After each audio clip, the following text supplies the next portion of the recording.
Everything's great. Okay. I just needed a boost, or I needed a tool. For most of her life, Veronica Ramos struggled with her weight. There were several years that were worse than other years.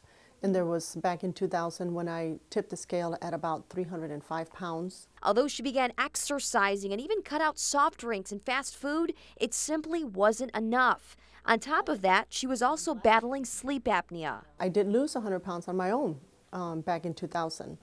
But then eventually it all came back and I struggled again. The struggle became all too real when she attended a bariatric surgery seminar. I sat there, I listened to all the good news that they had to say, and all the instructions were about how these people benefit from bariatric.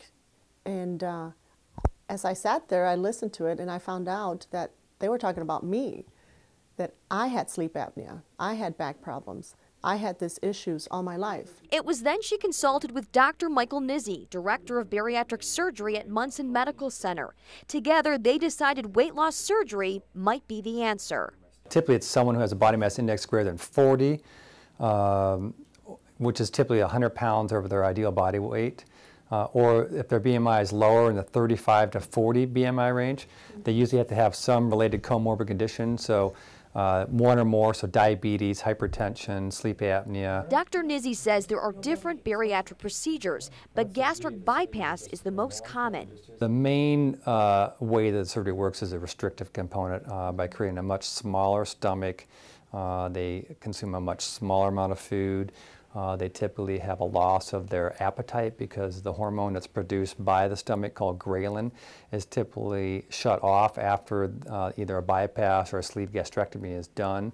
It's going to be a year since Ramos had her surgery, and she says it's been life-changing. This was the tool that I needed, the exact tool that I needed in my life to conquer this, to battle this, and to let it be in my past. Now I eat right, I exercise as much as I can, and I am healthy. I can finally say that I am healthy. And the sleep apnea went away on its own within the six months after surgery. She has done fabulous. I mean, she's a year out from surgery and has lost the majority of her excess body weight, and knock on wood, has had no complications and has done very well.